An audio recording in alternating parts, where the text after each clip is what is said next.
میں خیال کرنا چاہیے، جو ہم نے علماء سے سنا ہے، علماء سے سیکھا ہے، دو چیزوں میں، وہ ہوتی ہے عزت دینا کسی کو۔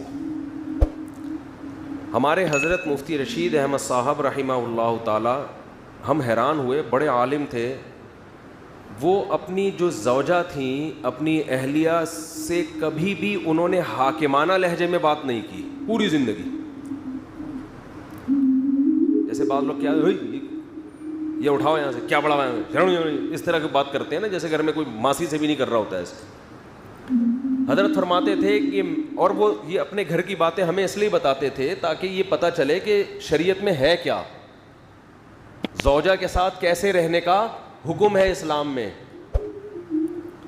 تو حضرت فرماتے ہیں کہ میں نے اپنی بیوی کو، اپنی گھر والی کو، اپنی اہلیہ کو کبھی یہ نہیں کہا کہ یہاں سے گلاس اٹھا لو، یا کھانا لگا دو، یا کھانا اٹھا لو یہاں سے۔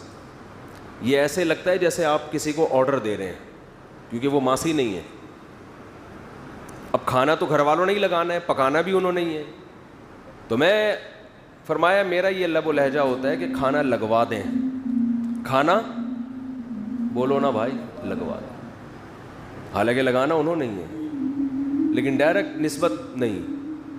زندگی میں کبھی کہتے ہیں اپنے چپل یا بوٹ پالش نہیں کروائے، صاف نہیں کروائے اپنے گھر والوں سے، اور فرماتے تھے یہ انتہائی درجے کی توہین ہے بیوی کی کہ اس سے آپ اپنے پاؤں دبوائیں یا اپنے جوتے پالش کروائیں۔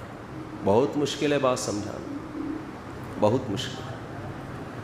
آ رہی ہے سمجھ میں؟ عزت، جب بات کرتے تھے عزت کے ساتھ، آئیے بیٹھیے کھائیے، یہ اسٹائل تھا حضرت کا گھر میں اپنی اہلیہ سے بات چیت کا اسٹائل، آئیے بیٹھیے کھائیے، یہ اسٹائل تھا گھر میں کس سے بات کرنے کا؟ اہلیہ سے۔ اسلام میں اصل یہ ہے، سمجھتے نہیں ہو بات کو، میرا خیال کبھی کوئی حاکمانہ لہجہ نہیں ہے، لیکن حضرت اپنے گھر والوں کی تعریف میں فرمایا کرتے تھے کہ اللہ نے مجھے ایسی زوجہ دی ہے کہ آج تک مجھے کبھی غصہ کرنے کی نوبت نہیں آئی، کبھی بھی غصہ کرنے کی، تھوڑی بہت اونچ نیچ تو ہر گھر میں ہوتی ہے، تو وہ اگر ہو گئی تو ہم نے اگنور کر دیا۔ سمجھ رہے ہو؟ حضرت ذاتی مکان کے بالکل قائل نہیں تھے، ساری زندگی کرائے پہ ہی رہے ہیں کہ بھائی دنیا مسافر خانہ ہے، یہاں سے بولو جانا ہے، کیا کرنا ہے گھر میں، اور چلے گئے نا۔ لیکن اپنی اہلیہ کے لیے آخر عمر میں فلیٹ خریدا کہ میں اگر گیا تو ان کا کوئی، بولتے کیوں نہیں بھائی، ان کا کوئی ٹھکانہ ہو۔ جب اللہ نے وسائل تو پہلے ہی بہت دیے ہوئے تھے،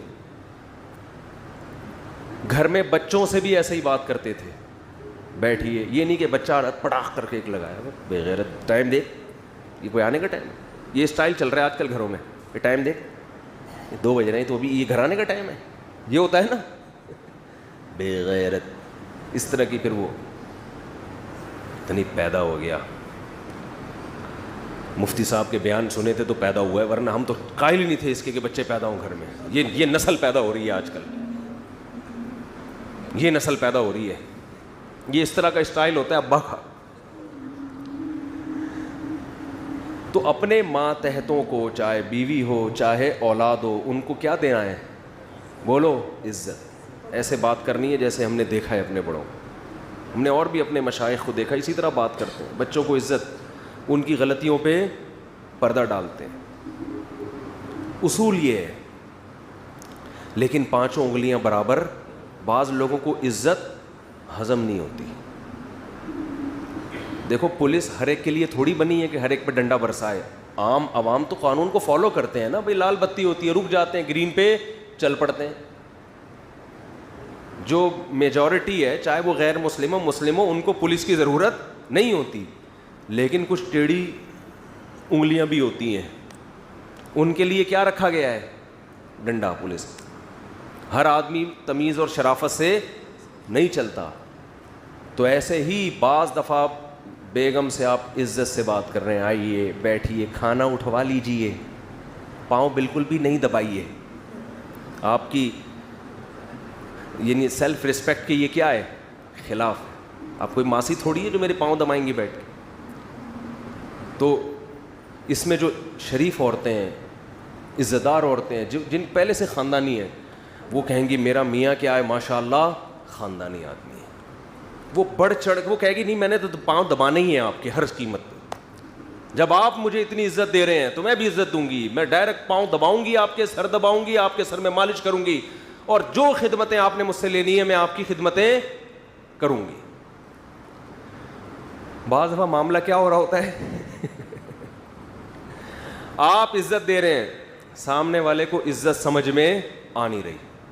وہ ایک آدمی کا قصہ ہے نا کہ وہ اس کی شادی ہوئی تو وہ پریشان تھا کہ یار مسئلہ کیا ہے, یعنی بیگم صاحبہ ہر وقت منہ بنا کے بیٹھی رہتی ہیں, یہ عزت دے رہا ہے آئیے بیٹھیے جائیے, امی کے گھر جانا ہے چلیں تشریف لے جائیے, میں ڈرائیور بلوا لوں, ٹیکسی بلوا لوں, چلے میری گاڑی میں ڈراپ کر دی, چلے میں خود ہی ڈراپ کر کے آ جاتا ہوں آپ.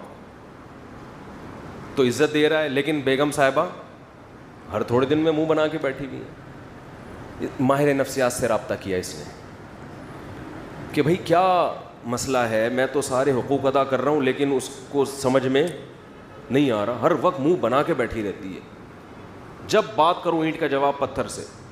اب ماہر نفسیات وہی ایکچولی کر کے نا, ایکچولی اصل میں انسان آپ دیکھیں کوئی فالٹ ہوگا آپ کے اندر جو آپ کے سمجھ میں نہیں آ رہا, ابا سے پوچھیں, اپنی والدہ سے پوچھیں, بچپن میں کوئی چوٹ تو نہیں لگی تھی دماغ میں آپ کے.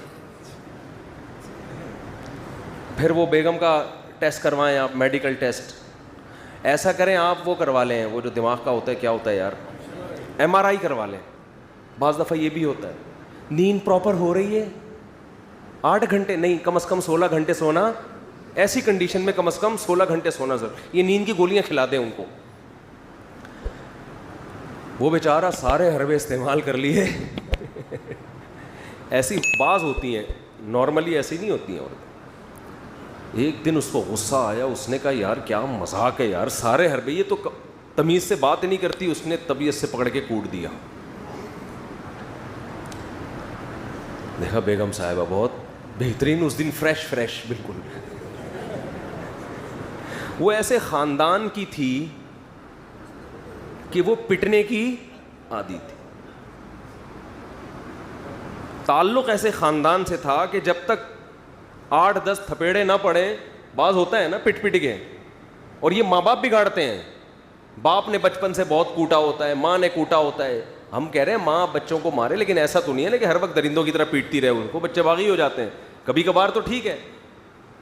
تو پھر جب جو پروڈکٹ مارکیٹ میں آتا ہے نا وہ اس قسم کا آتا ہے کہ ان کو ایک روحانی تسکین چاہیے. جب تک ان کو گالی گلوچ اور مار دھاڑ سے بات نہ کرو, ان کے کھوپڑی میں بات آتی نہیں ہے. اس لیے میں کہتا ہوں نکاح کرنے سے پہلے خاندان بہت اچھی طرح دیکھا کرو, خاندان کہ کس خاندان میں یہ لوگ پلے بڑے ہیں. تو ایسے کیسز بھی ہوتے ہیں سمجھ رہے ہیں. اس طرح بچوں میں بھی ایسے ہوتے ہیں بعض, وہ ہوتے ہی ٹیڑھے ہیں, ان کو نہیں سمجھ, باپ عزت دے رہا ہے, بیٹا آئیے بیٹھیے, ہر محفل میں اپنے ساتھ لے کے جا رہا ہے. اصول تو یہی ہے, اس سے بچے میں ایک بچے کو فخر ہوتا ہے میرا باپ مجھے عزت دے رہا ہے. لیکن ہر بچہ ایسا نہیں ہوتا. تو ایسے موقع پہ اس کی تربیت کے لیے شریعت نے حکم دیا ہے کہ اس پہ ہاتھ اٹھایا جائے. نبی نے فرمایا بچہ جب 7 سال کا ہو جائے محبت سے نماز کی تلقین کرو. 3 سال تک محبت سے بات کرنی, ہاتھ نہیں اٹھانا. 10 سال ہو گئے, 3 سال میں بھی بات سمجھ میں نہیں آئی ہے کہ ہم مسلمان ہیں, نماز پڑھتے ہیں. اب 10 سال میں محبت سے نہیں, اب کیا ہوگا, اب ہاتھ اٹھے گا, اب آنکھیں دکھائی جائیں گی. اور 10 سال میں بھی آنکھیں نہیں دکھائی نا, 15 سال میں آپ آنکھیں دکھانے کے قابل نہیں ہوگے, وہ آپ کو آنکھیں دکھانا شروع کر دے گا. سمجھ رہے ہو؟ پھر اس کا مطلب آپ نے اپنا باپ پیدا کیا ہے, اپنی اولاد پیدا نہیں کی ہے. تو 10 سال کے عرصے میں بھی اگر آپ نے نہیں کی سختی تو سمجھو یہ اب آپ کا باپ بنے گا تھوڑے دنوں میں. تو نارملی شریعت کا حکم ہے کہ اولاد کو عزت دی جائے, جو کہ بہت سے ماں باپ نہیں دے رہے ہوتے, باپ خاص طور پر. دیکھو چند چیزیں ایسی ہیں جو اولاد کے لیے انتہائی ناقابل برداشت ہوتی ہیں. آپ کی اولاد میں کوئی غلطی ہے, کوئی برائی ہے, لوگوں کے سامنے مت گاتے پھرو اس کو. بچوں کو جب پتہ چلتا ہے نا میرا باپ میری برائی سب کے سامنے کرتا ہے, پھر بچے کو شیطان کو بہکانے کا موقع ملتا ہے. گھر کی بات کہاں رکھنی ہے, خاص طور پہ جو یہ شکایت باپ لوگوں کے، ہاں اپنے کوئی خاص قریبی لوگ ہوں جو عزت کی حفاظت کرتے ہیں ان سے مشورہ لینے کے لیے ٹھیک ہے، لیکن محلے میں اگر آپ گیت گاتے پھریں گے میرا بچہ میری نہیں مانتا، میرا بچہ میری اطاعت نہیں کرتا، میری یہ نہیں ہے وہ نہیں ہے، تو بچوں کو جب پتہ چلتا ہے تو وہ کہیں گے ابا نے ہمیں رسوا تو بہرحال کر ہی دیا ہے. تو شیطان کو موقع ملتا ہے، شیطان کہتا ہے کہ اب کیا فائدہ اطاعت کرنے کا، تیرے ابا نے تیری عزت کا جنازہ تو نکال ہی دیا ہے. سمجھتے ہو؟ ایک جرم یہ ہوتا ہے جس سے اولاد باغی بنتی ہے. دوسرا جرم یہ ہوتا ہے کہ اولاد میں فرق، یہ بھی بڑا ٹیکنیکل فالٹ ہے معاشرے میں. نعمان ابن بشیر رضی اللہ عنہ کی حدیث ہے، ایک صحابی نبی کے پاس آئے، یا رسول اللہ میں اپنے بیٹے کو غلام دینا چاہ رہا ہوں، اپنا یہ غلام اس کو دے رہا ہوں، ہبہ کر رہا ہوں، آپ اس پر گواہ رہیں. آپ نے فرمایا کتنے بیٹے ہیں؟ کہا دو. کہا دوسرے کو کیا دیا ہے؟ کہا دوسرے کو تو کچھ بھی نہیں. فرمایا لا اشہد علی جور، میں ظلم پہ غلام علی جور، میں ظلم پہ گواہ نہیں بن سکتا. تو اس کو بھی پیغمبر صلی اللہ علیہ وسلم نے کیا قرار دیا؟ بولو ظلم. ماؤں کو بھی دیکھا ہے، ہم بھی اسی معاشرے میں پلے ہیں نا، بہت سی ماؤں کو دیکھا ہے اولاد میں فرق کرتی ہیں، بہت سے باپوں کو دیکھا ہے اولاد میں بولتے کیوں نہیں یار، بولنے پر پابندی لگی ہے، اولاد میں فرق کر رہے ہوتے. ایک ایسا لاڈلا کہ وہ ہر غلطی بھی اس کی صحیح ہے، اور ایک سے ایسی نفرت ہوتی ہے کہ اس کا ہر صحیح کام بھی کیا ہے. جیسے JUI والے اگر عمران خان کوئی صحیح بھی کرے تو غلط، یہی کہیں گے نا، اور صحیح کرے اور غلط کرے تو وہ تو ویسے ہی غلط ہے. اور اگر مولانا فضل الرحمان کوئی اچھا کام کریں تو PTI والے کیا کہیں گے؟ سیاسی لوگ تو یہی کر رہے ہوتے ہیں نا، ہر اچھے کو بھی غلط اور غلط تو ویسے ہی غلط جو ان کی نظر میں. یہی مسلم لیگ اور پیپلز پارٹی جو اپوزیشن میں ہوتا ہے نا، تو یہ جیسے سوتیلا پن سیاسی جماعتوں میں ہوتا ہے، یہی سوتیلا پن بعض دفعہ باپ اور بچوں میں ہو جاتا ہے کہ ایک بچے کے ہر الٹے کام کو صحیح قرار دینا، تو اس سے جو دوسرا بچہ ہے نا اس کے دل میں باپ کے خلاف نفرت کے جذبات پیدا ہوتے ہیں کہ میرا ابا، یہ ایسا لگتا ہے کہ صرف انہی کا ابا ہے اور میرا ابا نہیں ہے، یہ ایسا سلوک کر رہا ہے. مائیں بھی کرتی ہیں، مائیں زیادہ کر رہی ہوتی ہیں یہ کام. اور کس کی طرف جھکاؤ زیادہ ہوتا ہے؟ روکھڑا جو لے کر آ رہا ہے. معذرت کے ساتھ اولاد میں جو بچہ روکھڑا لائے گا اس کے سارے گناہ اگلے پچھلے ماں باپ کی نظر میں معاف. جو بچہ کیا لے کر آ رہا ہے؟ بولو روکھڑا. اس کے صغیرہ کبیرہ سرن و علانیتن، جو اس نے چھپ کے کیے، جو اس نے کھلے عام کیے، وہ گناہ جن کا حقوق اللہ سے تعلق ہے، وہ گناہ جن کا حقوق العباد سے تعلق ہے، تمام کے تمام گناہ والدین کی نظر میں کیا ہو گئے؟ معاف. کیونکہ یہ کیا دے رہا ہے؟ روکھڑا. دوسرا، اگر وہ اپنی سستی سے نہیں دے رہا تو پھر تو بات سمجھ میں آتی ہے، لیکن رزق کے خزانے کس کے ہاتھ میں ہے بھائی؟ اللہ کے. بعض دفعہ روزگار نہیں مل رہا اس کو، اس کی وہ آمدن نہیں ہے، وہ نہیں دے سکتا اتنے، تو اس کے ساتھ سوتیلا پن. بعض دفعہ بیٹوں کی طرف جھکاؤ زیادہ، بیٹیوں کو لفٹ ہی نہیں کرا رہے ہوتے، یہ باپ یہ کام کر رہا ہوتا ہے. زندگی میں سارا کچھ بیٹوں کو دے کے چلا جاتا ہے، بیٹیوں کو بالکل محروم کہ ان کو کیا ضرورت ہے. وہ تو بیٹیاں پھر بھی بیٹیاں ہوتی ہیں، ابا کے بعد پھر بھی مغفرت کی دعا کر رہی ہوتی ہیں. بیٹے کے ساتھ یہ کرو نا وہ نہیں کرے گا، وہ کہے گا ابا نے تو ظلم کیا میرے اوپر. جب آپ زندگی میں وراثت تقسیم کریں تو اس میں بھی اصل اصول یہ کہ کیا کرنا ہے؟ بولو. اس میں تو شریعت نے بیٹا اور بیٹی کا فرق بھی نہیں رکھا، بیٹی کو بھی اتنا ہی دینا ہے جتنا بیٹے کو. ہاں ضرورت کی بیس پہ فرق کر سکتے ہیں آپ، خدمت کی بیس پہ فرق ہو، خدمت زیادہ کر رہا ہے اس بیس پہ زیادہ دے دیا، ایک الگ بات ہے. یا ضرورت کسی کو زیادہ ہے، بیٹی کو زیادہ ضرورت ہے تو بیٹی کو زیادہ دے دو. یہ تو وراثت تو مرنے کے بعد ہوتی ہے.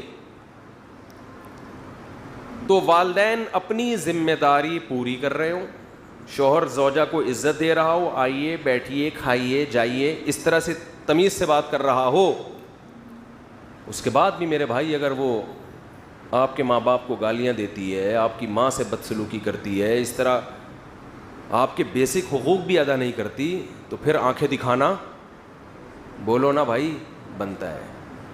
آپ نے اپنے بیٹے کو عزت دی، اس کو عزت دے رہے ہو، اس بچوں سے بھی عزت سے بات ہوتی ہے. ہم نے اپنے بڑوں کو دیکھا ہے, بچوں سے بھی ایسے بات کر رہے ہوتے ہیں, بیٹا آئیے, بیٹا بیٹھیے. اور جو تمیز نہ ہو تو پھر باپ ایسے بات کر رہا ہوتا ہے, بھائی گدھے کدھر سے آ رہا ہے, اس طرح گدھے سے کیا شروع ہوتی ہے, بات شروع.